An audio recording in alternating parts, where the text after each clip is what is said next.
Hello friends, स्वागत है आपका आज के इस नए वीडियो में। आज की इस वीडियो में हम लोग समझेंगे बाल विकास के सिद्धांत को कि किस प्रकार से यहाँ से किसी भी टीचिंग एग्जाम में क्वेश्चन पूछा जाता है।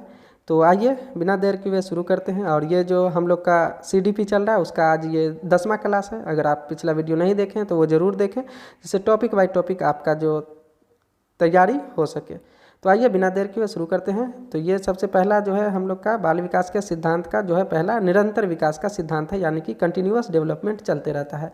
यानी कि बच्चा का विकास जो है सतत यानी कि रेगुलर चलता रहता है, जो माँ के गर्भ से लेकर शुरुआत होता है और कब्र तक कंप्लीट होता है। यानी कि बिना रुके हुए निरंतर माँ के गर्भ से कब्र तक ये डेवलपमेंट चलता रहता है, कंटिन्यूअस चलता रहता है बिना रुके हुए। तो इसे निरंतर विकास का सिद्धांत कहा जाता है।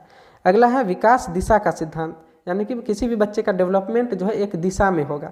यानी कि बालक का विकास सर से पैर की दिशा में होता है। जैसे शुरुआत में सबसे पहले बालक सर को उठाना सीखता है, फिर बैठना सीखता है, उसके बाद चलना सीखता है, उसके बाद दौड़ना सीखता है।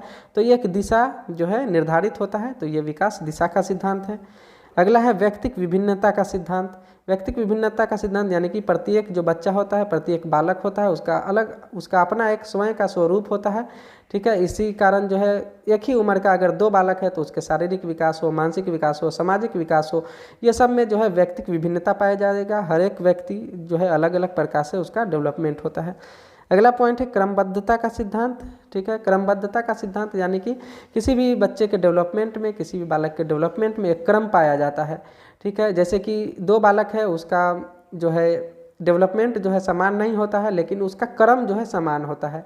जैसे सभी अवस्थाओं का क्रम समान होता है। जैसे पहले किसी भी बच्चे में शैशवावस्था आएगा, उसके बाद आपका बाल्यावस्था आएगा, उसके बाद किशोरावस्था आएगा, उसके बाद प्रौढ़ावस्था आएगा। तो ये क्रम जो है समान होता है। ठीक है, तो ये क्रमबद्धता का सिद्धांत है। अगला सिद्धांत है आपका जो 5 नंबर पे है आपका वंशानुगत व वातावरण की अंतःक्रिया का सिद्धांत। यानी कि बालक के विकास में वंश का गुण और वातावरण का गुण दोनों ही संबंधित होता है। वंशानुगत एवं वातावरण की अंतःक्रिया का सिद्धांत यानी कि वंश से जो गुण आएगा और वातावरण का जो गुण होगा, जो समाज से सीखेगा, वो जो है उसके अंतःक्रिया का सिद्धांत। यानी दोनों का जो अंतःक्रिया होगा वो उसके व्यक्तित्व होगा, उसका व्यक्तित्व होगा, उसका बिहेवियर होगा उसी प्रकार का। तो ये वंशानुगत व वातावरण की अंतःक्रिया का सिद्धांत, यानी कि जिस प्रकार से वंश होता है और जिस प्रकार का वातावरण होता है वो दोनों का मिक्सचर जो है उसका बच्चे का डेवलपमेंट होता है। अगला पॉइंट है सामान्य से विशिष्ट की ओर, यानी कि जनरल से आपका स्पेसिफिक की ओर। ये सिद्धांत है जो आपका किसी भी बच्चे के विकास में सामान्यतः सामान्य से विशिष्ट की ओर जो है डेवलपमेंट होता है। ठीक है, जैसे अपने बच्चा कोई भी बच्चा हो वो अपने शरीर के किसी अंग का जो कार्य करने से पहले जो है अपने हाथों का सामान्य रूप से चलाता है। ठीक है, जैसे कि आप सामान्य से विशेष यानी कोई जनरल कार्य करता है। जैसे पहले जो है अगर कोई खिलौना आप किसी बच्चे के सामने है तो वो पहले अपना पूरा पंजा रखता है।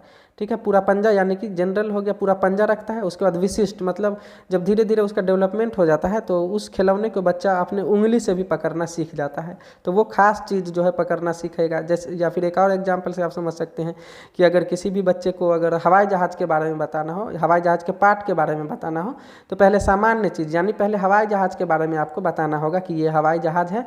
उसके बाद जो उसके खास चीज़ उसके पार्ट के बारे में बताना होता है। तो ये किसी बच्चे का डेवलपमेंट जो है सामान्य जनरल से विशिष्ट की ओर होता है।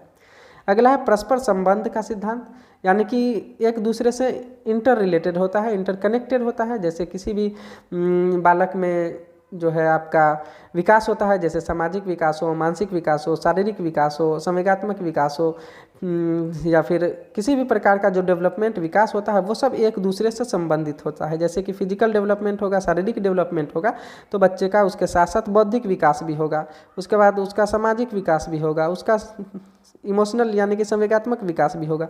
तो यानी सभी डेवलपमेंट जो एक दूसरे से जुड़ा हुआ रहता है, अंतर संबंधित होता है। तो ये हो गया परस्पर संबंध का सिद्धांत।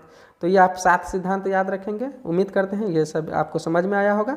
अगर वीडियो अच्छा लगे तो कमेंट करके ज़रूर बताएंगे। मिलते हैं नेक्स्ट वीडियो में। धन्यवाद।